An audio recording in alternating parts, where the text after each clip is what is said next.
Hello and welcome to Food for Thought. And this week it quite literally is Food for Thought. I'm Mark Lockridge, the pastor of New Life Fellowship in Letterkenny and Milford Reformed Presbyterian Church. Great to have you with us. One of our family viewing habits is the BBC series Inside the Factory. Each episode follows a particular item. It could be cornflakes, crisps, rich tea biscuits, baked beans, tea bags. It gives you an insight into the history, ingredients and the production of each of these items. I'm a bit of a sucker for all the machinery and processes and facts and figures. It's the sheer scale and speed of things. The crisp factory that churns out 5 million packets every 24 hours. That it takes only 35 minutes from a potato entering the crisp factory until it's in a bag, peeled, cooked, flavoured and coming out the other end of the factory. And it's the extra things that have to be done that you wouldn't think of.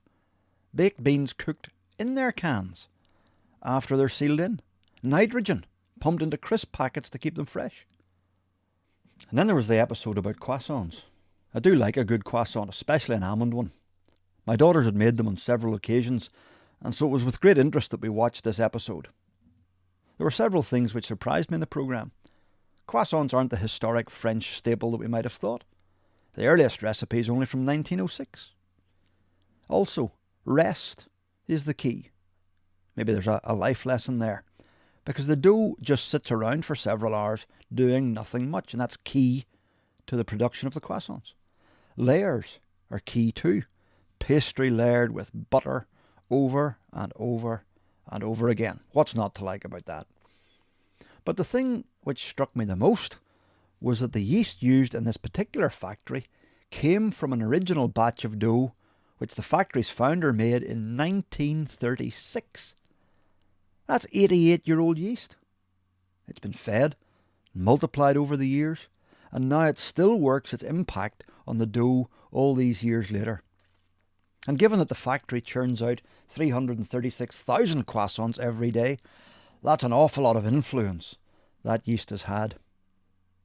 It struck me as a rather tangible or even tasteable illustration of a truth from the Bible.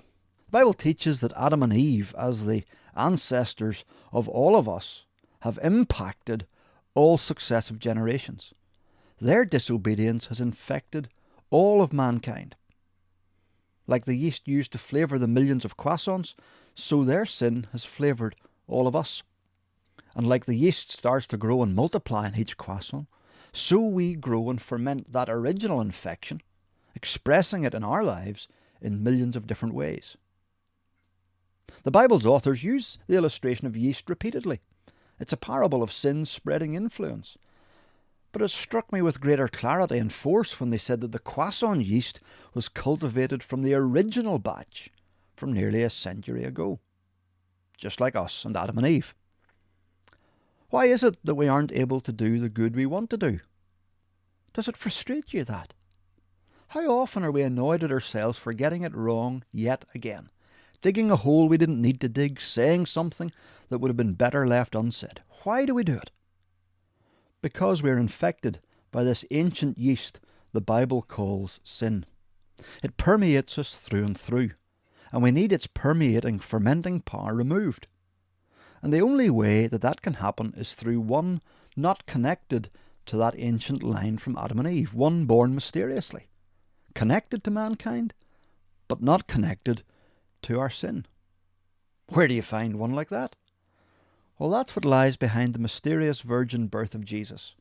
Born of the Virgin Mary, but given life by God. Connected, yet separate. The same, but very different. We might balk at the seeming unfairness of one person fouling it up for us.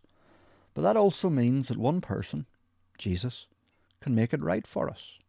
He can and will break the power of sin's fermenting process within us, if we turn to Him and entrust ourselves to Him. In fact, He'll begin a whole new series of processes within us that make us into the people that we ought to be. Maybe the next time you bite into a croissant, you'll think of Adam, and yeast, and sin, and you, and the one who breaks the ancient infection of sin and guilt.